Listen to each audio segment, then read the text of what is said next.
Hi folks, welcome to the Prepared Homestead. This is Travis. Thank you all for stopping by to watch. Well, I think it is getting ready to rain. There's just a few drops still already falling, so we will see if we can get through this video without too much noise disruption from all the rain. It looks like it's really dark out. It is. It's not that early, but the cloud cover has really rolled in and it's gotten quite dark. And I mean, we're getting some decent rain, and it's not the flooding kind of rain. That's what they were predicting, was widespread flash flooding and all these warnings, and we haven't received that kind of rain, but it's just been that good soaking in, medium to heavyish rain at times, but nothing that is just running off into the rivers real quick. So that's good kind of rain. All kinds of stuff going on with the election, as you all know. I mean, I'm not telling you anything you don't know. Last night, apparently that representative up in Minnesota, Omar, had her primary campaign election vote, and looks like there was some shenanigans. It was really strange. There was everyone else, all the other precincts were reporting in. And for hers, it was nothing for a long time. Everyone else had pretty much figured out who won their precinct, and nothing for her. And then all of a sudden, boom, there's all the votes, and she won. A lot of people saying that it looks a little suspicious because they were not expecting her to hold her seat. Not too surprising, is it? Especially considering looking at what the Kamala Harris campaign is riddled with AI, fake AI stuff. She's still refused to meet with any type of media person. Her website has no campaign platform.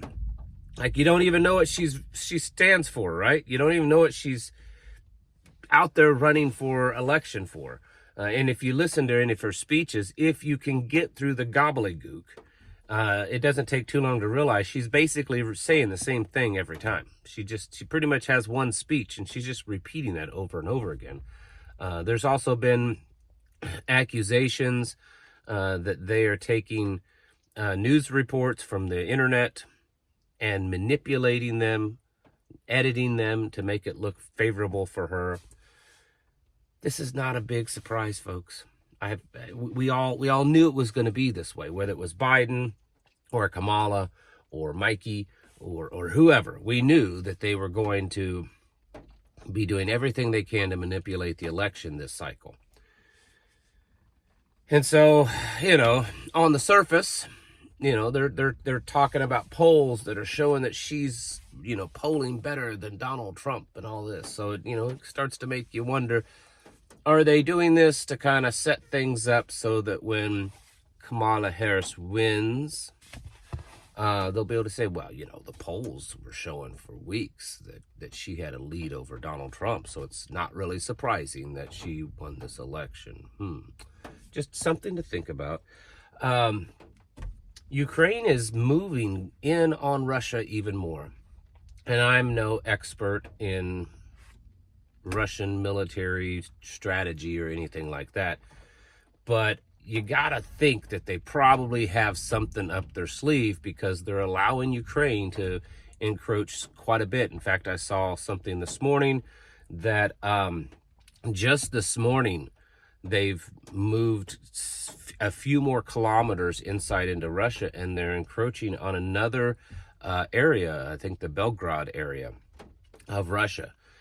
And, is Russia planning on, setting up a trap, surrounding them, cutting them off in the rear, and then, eliminating them? Maybe so, probably so, something like that. But that still doesn't fix the problem of Ukraine being able to invade Russia in the beginning. And so, I think we're all just sitting around waiting for the real retaliation for that. And how that's going to look. Is it going to be just against Ukraine, or are they going to, somehow work in some NATO targets? Because I don't care what the White House or anyone else says, you'll never convince me that Ukraine invading Russia just was a Ukrainian thing only, that NATO was not involved. So that's getting worse. As far as Iran and Israel, another night that Iran didn't do anything. And now Israel's Twitter accounts, their Mossad accounts and stuff are now mocking Iran for taking so long, that if they're going to retaliate, they probably should have already, and that they're going to be waiting apparently for years for Iran to finally retaliate, which is probably just exacerbating the situation by publicly mocking them. And it is kind of a spectacle at this point. Above all of this stuff that's going on, the economy, the supply chains, which I think are probably, they are getting worse, and I think they're going to continue to get worse. Illegals pouring in, the election, pandemic, now they're talking about all these new diseases that are popping up, and that they're all on the pandemic watch list, the World Health Organization is saying now.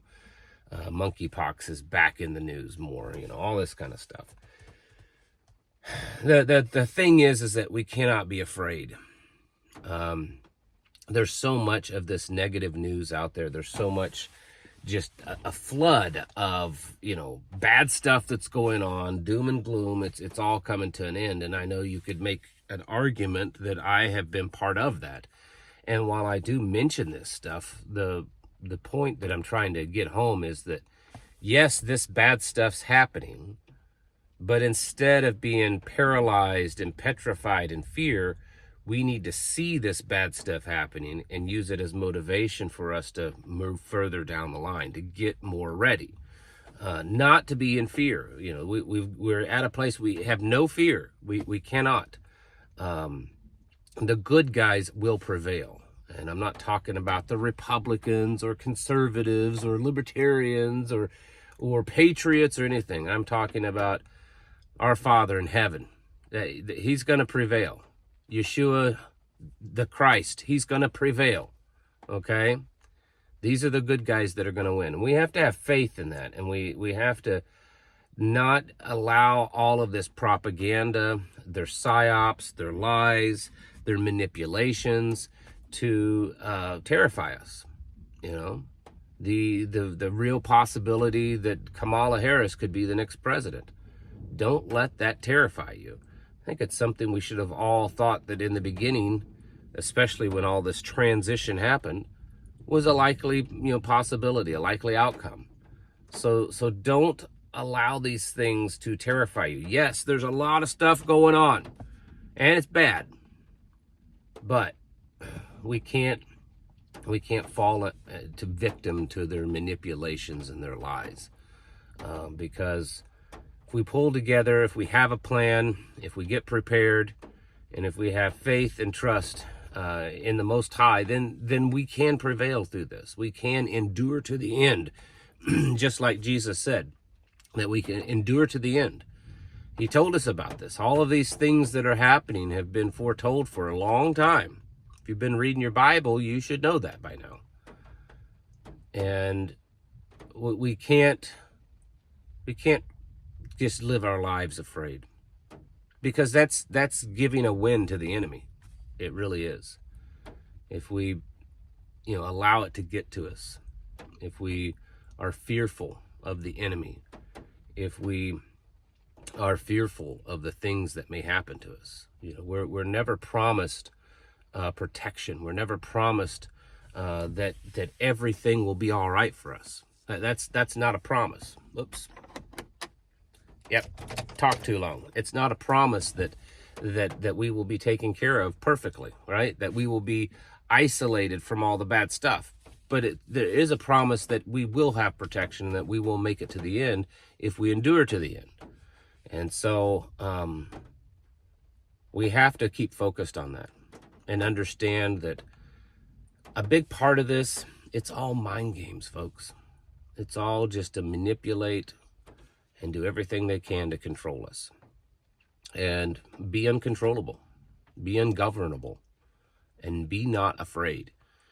because we have so much greater power on our side than anything the Rothschilds and the Soroses and the Bushes and the Obamas and the Clintons and the Rockefellers and all, the Gates and any of them. We have a much greater, higher power than any of them could ever muster. And we cannot allow this to get us down. In fact, it should motivate us. It really should. Use it as motivation. See all this stuff and say, ooh, it's getting good. It's getting close to the end. And use that as a way to push yourself forward and to get more prepared, to get more on your knees, to open your Bible up more, and to have a stronger faith, knowing that promises are being fulfilled, that everything is playing out before our eyes, and we were born for such a time as this. Like how special we must be that we were born and placed in this time, in this right now, for this purpose. So yeah, there's a lot of bad stuff happening, and it's going to continue to happen. You know that. I don't have to tell you that. But yeah, we can't let it get to us. We have to keep moving forward, keep getting prepared, and keep strengthening our faith, because it's going to be needed, folks. It's time to get your houses in order and prepare yourselves mentally, physically, and spiritually. Thanks for watching, and I'll catch you in the next video.